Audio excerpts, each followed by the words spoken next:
you can't use your current standards, so you've got to completely rewrite the rule book. This project has been top secret from day one.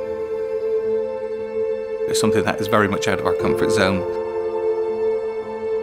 There was a stall and a stumble. Traditional, no. I think it would be hard stretch to say it's traditional.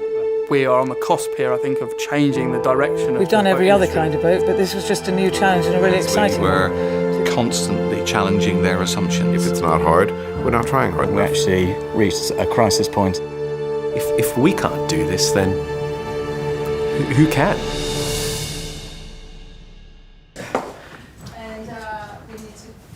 How good is the R class?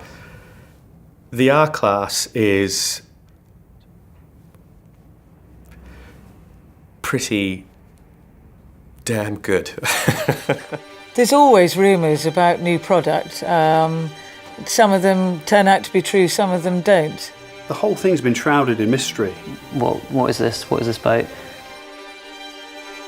The original idea for a new range of boats, a small boat that would bring people across into Princess who wouldn't previously have considered Princess. And we'd been playing with the idea for some time, and it hadn't really gone anywhere until our new chairman, until Anthony Sheriff joined us a couple of years ago. He sort of reignited that conversation. The first day I came in, I sat down with the team, and Kieran came in, and we both said, gosh, wouldn't it be cool to do a small boat? And if I rewind back to that exact moment, it was an idea to do something which was small and powerful and sexy and cool in a Muhammad Ali, Steve McQueen kind of a way, that kind of cool. You want to look at it and go, gosh, that's beautiful. Something that you wouldn't expect from Princess, something that was a little bit more radical. We need to do interesting things. We need our products to be a bit fizzy, to be special, to be different, to have new ideas and new technologies.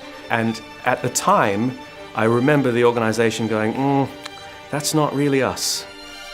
Yeah, well, undoubtedly, I had reservations at the beginning of the project. It's something that is very much out of our comfort zone. If I'm honest, as one of the old guard, the saltier of the Sea Dogs, I was a bit cynical, really.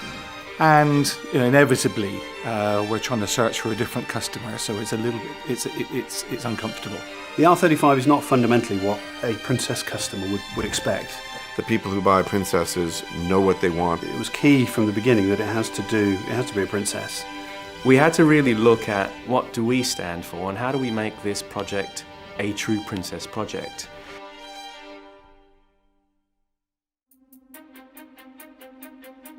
How can you revolutionize boat design without sacrificing the qualities that make a Princess a Princess? It was bringing in the very best that the industry had to offer in a very, very unique and powerful way. You had the likes of Ben Ainslie Racing Technologies, you had Pininfarina. These guys were out to achieve something in their respective fields. On this project, the biggest challenge has probably been balancing the desire for performance and luxury. And they're a trade-off. We're coming at the project from two completely different angles. The boat needs to be usable, it needs to be comfortable. This is not a racing boat, it's a high-performance boat, but it's not a racing boat. You can have a boat which is very luxurious, but it becomes heavier and it goes slower. Or you can have a boat that's very light, but it's not very comfortable and it's not very luxurious. So we went through many iterations of the general arrangement, and the two certainly didn't meet on the first or maybe the fifth iteration. And then it's a kind of system equation. If you put too many equations in the system, you do not have the solution at the end.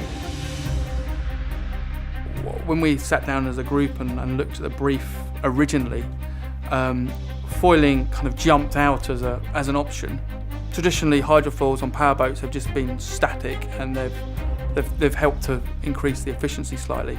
These not only do that, but they're active, so they help control the roll and pitch of the boat and make the boat not only more comfortable, but safer and easier to drive. Every single detail has been rigorously tested, optimized, considered, refined. It really has been about millimetres.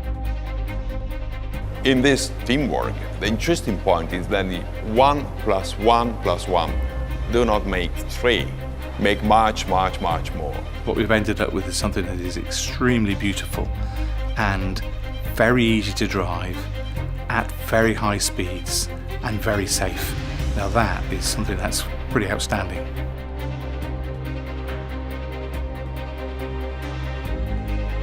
The doubters amongst us really had to take it to sea to really get it. A pivotal moment was when myself and a few of my colleagues in sales had the opportunity to drive the prototype, and we did our best to make it fall over.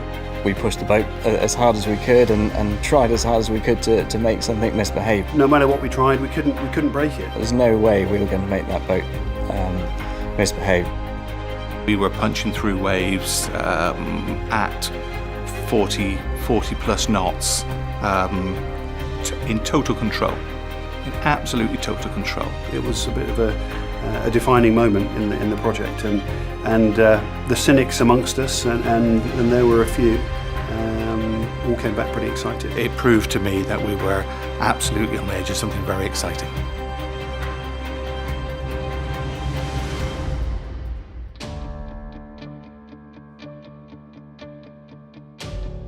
The launch is fast approaching. We are as ready as we probably could be, which is not to say that we are ready. So am I having sleepless nights? Of course I am. We are a month away from Cannes, and the boat is in build. So my to-do list is a new to-do list every day at the moment, because they're building this 24/7, they're through the night building. And when you're building a boat for the first time, you do come across issues. We're now at the end stages. Every day is nerve-wracking because you're inevitably always worried, have you got it right? This is exciting. We can do it. We've got to find a way. And we're 100% confident our boat's going to be in the water at Cannes. And as I tell the team, is if it felt relaxed, we're not trying hard enough. It wouldn't be right if I was sleeping well at night at the moment, because we've got to get this boat to Cannes. That'll be when people really understand what she's all about and why we've done it.